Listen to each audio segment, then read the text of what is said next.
আগামী দিনে খেয়ে পড়ে বেঁচে থাকার জন্য আজকেই এআইটা শেখা শুরু করা যে খুবই দরকার, এটা অনেকেই বলছেন, আমিও বলছি, কিন্তু আপনি ঠিক পাত্তা দিচ্ছেন না। আপনার মনে হচ্ছে বকে যা ভাই, তুই নিজে কামাবার জন্য বলছিস। হ্যাঁ, অবভিয়াসলি আমি কামাতেই চাই, কারণ I am doing a business. কিন্তু সেটা লোক ঠকিয়ে নয়, আগামীর জন্য আপনাকে প্রস্তুত করে। তো বাঙালিকে টনক না নড়ানোর মতো কিছু দেখালে তো বাঙালি নড়ে না। তো আপনাকে একটা জিনিস দেখাই, আজকে একটা, আগামীকাল একটা, আশা করি টনক নড়বে।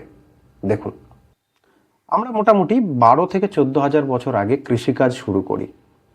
কৃষিকাজ শুরু করেছিলাম 10,000 বা 12,000 খ্রিস্টপূর্বাব্দে। এটা ছিল আমাদের প্রথম রেভলিউশন, এগ্রিকালচারাল রেভলিউশন। তারপরে আমাদের সেকেন্ড যে রেভলিউশন এলো সমাজে, সেটা ছিল ইন্ডাস্ট্রিয়াল রেভলিউশন। কত সালে আপনারা সবাই জানেন, 1760 থেকে 1840। আগের রেভলিউশনের মানে প্রথম রেভলিউশন থেকে সেকেন্ড রেভলিউশনে আসতে কতদিন সময় লাগলো? 9,000 বছর। এই গ্যাপটা সবসময় মনে রাখবেন। থার্ড রেভলিউশন এলো ডিজিটাল বা ইনফরমেশন টেকনোলজিতে রেভলিউশন। কত? 1950-এর দশকে। আমাদের দেশের নিরিখে ভাববেন না, ওয়ার্ল্ডে গ্লোবালি যখন এসছে পশ্চিমী দেশে। ইন্ডাস্ট্রিয়াল রেভলিউশনের পরে এই ডিজিটাল রেভলিউশন আসতে কত বছর সময় লাগলো? মাঝে 150 থেকে 200। আগেরটা ছিল 9,000। মাইন্ডেড।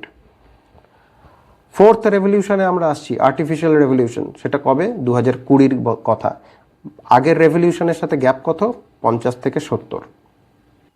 প্রথম আর দ্বিতীয় রেভলিউশনের, অর্থাৎ এগ্রিকালচারাল এবং ইন্ডাস্ট্রিয়াল রেভলিউশনের মাঝখানে যারা বেঁচেছিলেন, তারা 9,000 বছর সময় পেয়েছিলেন নতুন কোনো স্কিল অ্যাডাপ্ট করার জন্য। অর্থাৎ তাদের যে পুরনো স্কিল, সেটা নিয়ে তারা দিব্যি হেসে খেলে কাটিয়ে দিয়ে চলে গেছেন এই দুনিয়া থেকে। তারপরের ধাপের মানুষরা সুযোগ পেয়েছিলেন 150 থেকে 200 বছর। তারপরের ধাপের মানুষরা 50 থেকে 70 বছর। আর এখন আপনি যা সময় পাচ্ছেন সেটা ভাবনারও অতীত। সেটা কি জন্য ভাবনার অতীত, কাল আপনাকে বলবো। যে দ্রুততার সাথে দুনিয়া বদলাচ্ছে, সেটা আপনার ধারণার অতীত।